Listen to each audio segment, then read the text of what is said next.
Hello, everybody. Harold Derr served as a Grumman Avenger torpedo bomber, turret gunner. And if you go on the other side of the food carts here, you'll see a great example of one parked on the runway. Harold enlisted in the Marine Corps in 1943, saw action in Okinawa. The amazing thing about Harold is he was lost at sea for 3 days in a life raft while he was on submarine patrol. And he was awarded the Distinguished Flying Cross, a Gold Star, and 11 Air Force medals for 59 missions during World War II. So, Harold Derr, everybody. Good morning. They've asked me to come and tell you about a certain incident that happened in my life during World War II. And I want to tell you right off the bat, there's nothing heroic about what I'm going to tell you this morning. I think of it, the incident that occurred as a human interest story. So on May the 29th, I was a member of the Marine Corps Torpedo Bombing Squadron 232, stationed at Kadena Air Base in Okinawa. On May the 29th, our crew, the pilot, the radio man, and I were scheduled for a 4-hour anti-submarine patrol approximately 150 miles south of Kyushu, Japan. We left at 7 o'clock and we were scheduled to fly for 4 hours and return to the base.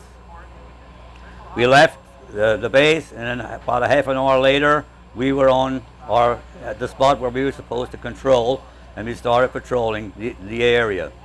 We'd be flying, sometimes we'd fly at like 35 feet above the water, sometimes we'd be up at 200 feet above the water. It all depends how the pilot decided to take the aircraft. We flew for 2.5 hours, and all of a sudden we ran into a weather front. From 8,000 feet to the ocean with zero visibility. We couldn't see it, we couldn't get out of it. The pilot was flying and flying and flying, trying to get out of it. We'd go up to 8,000 feet, the sun was shining. We come back into the weather front, and he tried to find his way down, and we go down to the water, no relief. So we flew and approximately 5 hours into the flight, the pilot called us and told us to get rid of all of our ammunition. So the radio man, I was the turret man, and the radio man threw all of the ammunition, his 30 caliber ammunition, he threw it overboard. He took my 3 canisters of 50 millimeter ammunition and threw that overboard. The pilot dropped his 4 depth charges, which we were carrying in case we run into a submarine. He dropped them, and he was carrying 8 rockets under his wings. He got rid of them, and he got rid of his 50 caliber ammunition in the wings. We kept on flying. He tried to get us out of its weather front, and we kept on flying and flying and flying. And all of a sudden, at 6.2 hours, my logbook says the engine quit. Everything went quiet. We decided our descent down through this fog, and the pilot had no more hydraulic pressure. So because the engine had quit, he had no more hydraulic pressure, so he had to control the plane manually. The flaps, the horizontal stabilizers, all of that stuff had to be done manually. And we coming down through there, and he kept it under control. We came down, and finally we came down and we hit the water, and he landed it safely on the water. And he said, Lieutenant Whitfield said, he didn't see the water until we were on top of it. As soon as forward motion stopped, on the way down, I had released the side of my turret, the escape hatch. I pulled the lever and pushed that out, and the wind sucked it out. And then as soon as forward motion stopped, I was out on the wing, on the port wing, and behind my turret was a compartment that contained a 2-man deflated life raft.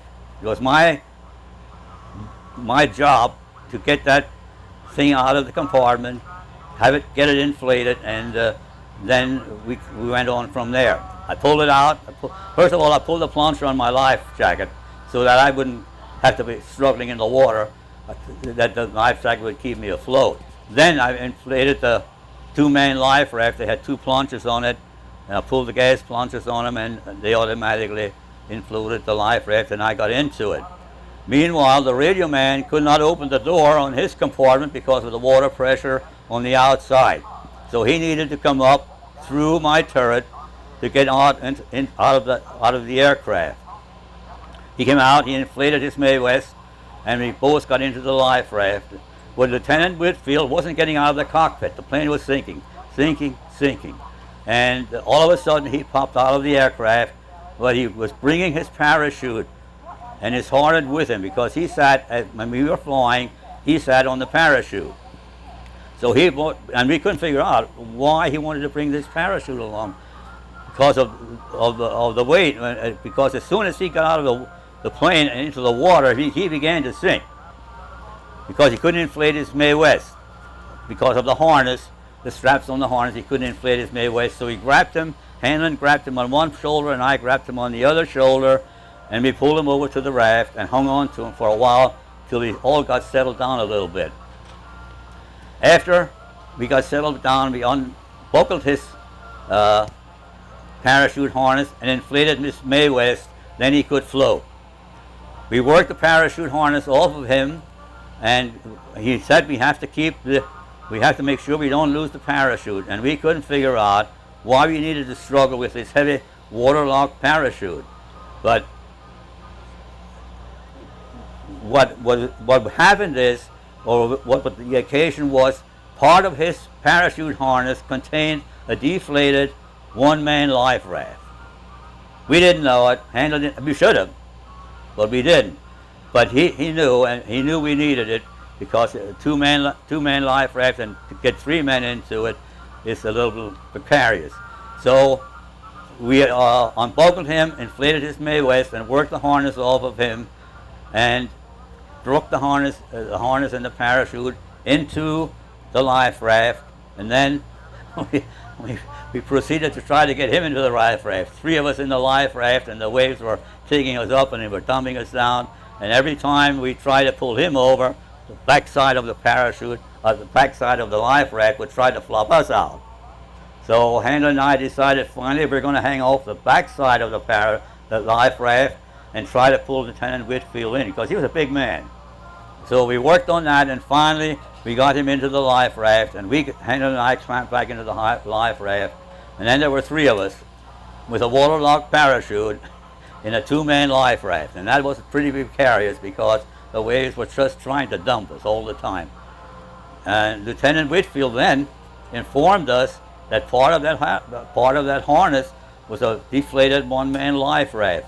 So Handler and I got it off the harness. We inflated it, and then one of us started to look through the compartments in the 2-man life raft, what all was in the compartments, and we found a coil of rope, about 3/8 of an inch, 1/4 of an inch thick. We cut 15 feet of that rope off of the coil, tied the deflated man life raft to one end of the coil, and to the other end to the 2-man life raft. Then we inflated the 1-man life raft. Lieutenant Whitfield decided, since I was the smallest of the 3 of us, I would occupy the 1-man life raft. So I flopped out of the 2-man life raft, swam over, and got into the 1-man raft, which was a job. It's hard to get into it because the waves always trying to be indifferent, trying not to let me get into the raft. But finally I got into it, and we were still in the fog. We were still in this fog. Night came. We were in this zero visibility weather, and we decided we've got to keep on talking during the night. We can't not speak to each other, so we could tell if we are still, the 3 of us still around. So we worked through that situation all night long. Morning came. We still were in zero visibility weather. The weather front had not moved on. That went on till almost lunchtime of the second day, and finally the weather front moved out, the sun came out, and then our spirits really were lifted a little bit, because being in that fog and soaking wet, everything was miserable, in miserable conditions. But when the sun came out, it lifted our spirits, and then they started Handlin and Whitfield started to begin looking through these different compartments in the life raft what all we had, what kind of supplies we had. They found malted milk tablets for us to eat. They found plastic containers of water. They found a carton of cigarettes. They found a capsule of matches. They found a collapsible oar. They found a 4x6 sheet of plastic that was blue on one side, yellow on the other side. And that had a special purpose. In case of enemy planes flying by, we would turn the blue side up and yellow when we wanted to have somebody be attracted to us. They found a fishing hook. They found bacon rind for fishing bait. And they gave me the fishing hook and a piece of rope, and I tried to get the hook on the bacon rind, and I hardly could get it on because dried bacon rind, you can't get a needle through a dry piece of bacon rind. But I finally got through. I got through it. I threw the line out, and no fishing. There was no fish around, nothing at all whatsoever. But Handlin decided we got to ration all of this stuff. So we rationed. We had 2 malted milk tablets in the morning and 2 in the evening. We had 2 swigs of water twice a day, 2 cigarettes twice a day. That's the way we figured we could maybe be found or hit land somewhere, because the area where we came down was where the Northwest Pacific Ocean becomes the East China Sea.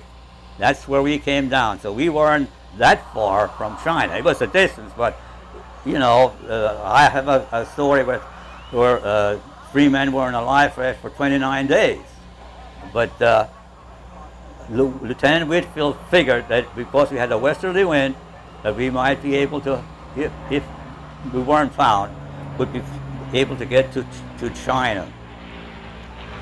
The day went by, and well, just passed time. There's nothing else to do. Trying to keep dry, which was impossible. Night came. We still kept on talking at night time to each other. The next morning came, and well, the second day in the afternoon, before I go to the third day, in the afternoon, as we were, they rigged up a sail. They took the collapsible oar and took the piece of plastic and made a sail out of it. And they rigged that up and put that up, and that kept us going in the direction that the wind was blowing. And as we were going, as we were sailing down across the water, all of a sudden, I don't know how, but on both sides of us, on the horizon, we saw this black weather front. It was black on that side, it was black on the right side. But we kept on sailing, and we sailed on down through that channel that afternoon. The storms didn't get to us. We just kept on sailing, straight down through those 2 storms. Nothing happened to us. Night came then. We woke up in the morning on the third day. The sun was shining. It was a beautiful morning, and we just nothing to do. Just lay there, trying to keep our spirits up. And around 9 o'clock that morning, we heard the drone of a plane,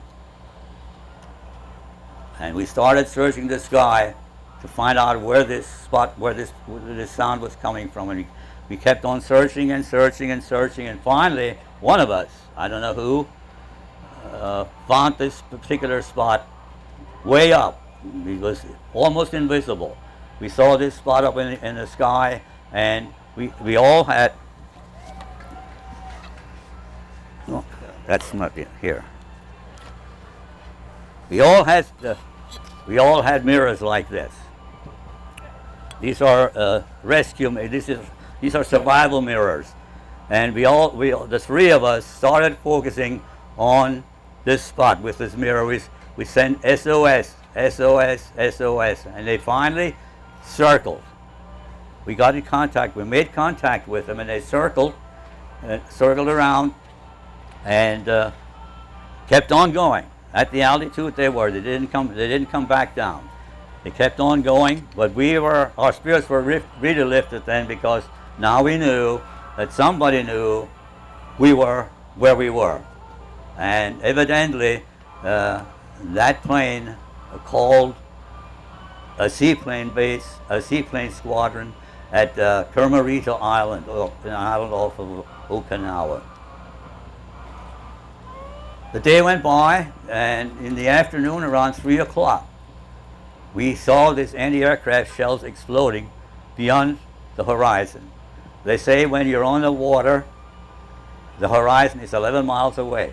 So this action was going on more than 11 miles away, because we didn't see it. We just saw the anti-aircraft shells exploding. We didn't see the kamikazes after the ships. We didn't see the vessels. But we just kept on watching and watching and watching this thing going on. Lieutenant Whitfield took a cloth bag that was a part of the survival gear. They tied a piece of rope to it and put it out as an anchor. So we would stay at the spot, because that's where he figured that plane in the morning would have detected or directed the rescue squadron to pick us up or to try to find us. We kept on watching this action beyond the horizon, and after a while we saw a seaplane just about on the water at that particular area around the horizon. We started working our mirrors again, and we made contact with that seaplane. And that seaplane was the plane that had been notified, the squadron had been notified to where we were, and they were searching for us. So we worked the mirror and we made contact with them, and the seaplane came flying towards us, and when we looked at it, it was a 4-engine seaplane, a PP4 M, I think that's what they call them, right? PP4. And as they approached us, we saw that the side door was open, and a guy was standing in the doorway, and as they came by, he waved to us and kept on going. Well, we didn't know what to make of it, but they kept on going. We later found out that because they weren't the ones who were looking for us, they had a VIP aboard, and they didn't want to take the chance to land with a VIP aboard. We were not as important. The three of us weren't as important as a VIP, right? That's the way it went. The plane kept going, and we were sort of deflated, but we kept on watching. This anti-aircraft business was still going on. We kept on watching, and pretty soon, at the same spot practically, we saw another seaplane looking on the water, close to the water, and we started our mirrors again, and we made contact with them, and they were the ones that were looking for us. They came flying by, and they circled us, and they dropped a smoke bomb so the pilot could tell which way the wind was going, so that he could fly into the wind to land. He made his approach. He came down, and just as he hit the water, a wave smashed into the front of him. A big wave smashed a hole into the front end of the plane, rolled over the plane, and the plane had 2 vertical stabilizers. It busted one of those. They taxied around to us, and they got us aboard the seaplane. The pilot tried to take off, and he couldn't take off. So there we were stuck. They called their home base at Kermarito, and they sent out a seaplane tender. It's a small, I think it was a small ship, like you compare to a destroyer, right? They sent a seaplane tender out. But in the meantime, this was 140 miles away from where we were, from their base. So in the meantime, the pilot decided he's going to taxi. So we started taxiing. He's taxied for 6 hours before the seaplane tender caught up with us. When they caught up with us, they transferred us to the seaplane tender and refueled the it was a PBM, refueled that plane because they were just about out of fuel after 6 hours, and they decided they're going to keep on tacking. So the PBM taxied for exactly 12 hours from where they picked us up, 140 miles away from Okinawa. It took them 12 hours to get back to their base. We were transferred to the seaplane tender. They gave us physicals. We took showers. They fed us. And then we hit the sack because we hadn't slept right for, well, 3 nights. So we hit the sack, and I carried a .38 Smith & Wesson revolver on all the time in my on my holder while I was in the turret. When I hit the sack, I laid my Smith & Wesson revolver on the deck with the holster. I fell asleep. In the morning I woke, no Smith & Wesson revolver. It's gone. And I didn't think much about it at all. I didn't give it a thought. There was too much other things to think about. I didn't think anything about that. And anyway, on June the 1st, then they transferred us back to Okinawa, and we returned to our squadron. We reported to the commanding officer, and he got all the information he needed, and then we went back to our living quarters, which were tents. We lived in tents. I shared a tent with 3 other air crewmen, and when I returned to my tent, I had no clothing. Everything was gone. The guys had distributed all our clothing because they figured we weren't going to be back. So I received a whole new issue of clothing. And 2 days later, I was called back to the commanding officer's office. I was up for court-martial. And the reason I was up for court-martial was because I had lost my weapon. And Lieutenant Whitfield, he started talking and talking and talking to the commanding officer, and finally the commanding officer relented and the charges were dropped. The thing I think amuses me is the commanding officer didn't know my M1 rifle was in the radio compartment of the plane, and that was gone too. He didn't realize that. I don't know what I would have done if he would have realized that, but anyway, the ordeal was over. 2 days later, on the 6th of June, 3 days later, on the 6th of June, our crew was out flying missions again. We made 3 parachute runs to supply the Army and the Marine Corps at the front lines, because during that week of May, the first and second week of May, it rained continuously, and they were unable to get supplies to the front lines mechanically.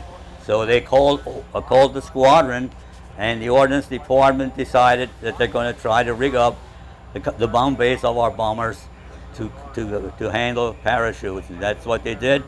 And we continued throughout the rest of the war then to supply the front lines, plus help the enemy front lines out whenever they couldn't move or get rid of the Japanese forces that they were embanked in these caves, that they would get us back, and we'd go down and bomb them and try to move them out.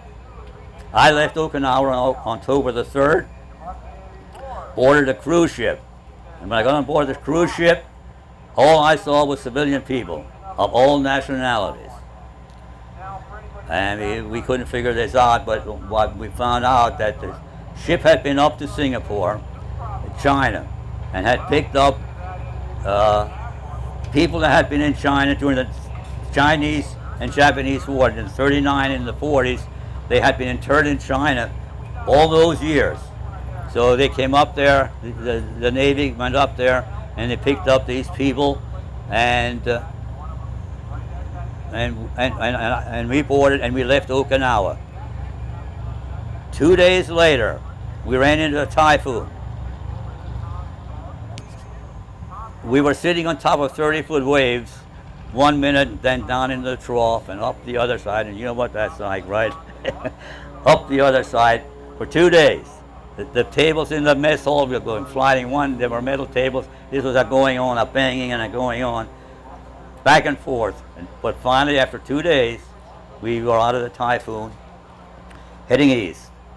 And a couple of days later, 3 of the civilians died aboard ship.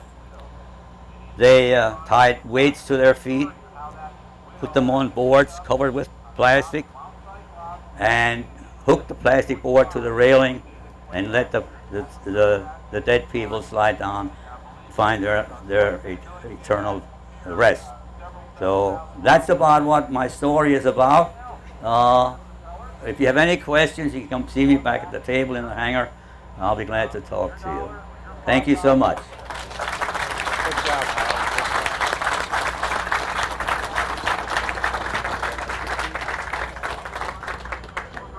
Got it. Okay, got it. Oh yeah, you want that too. Take Patrick's going to take you back to your table.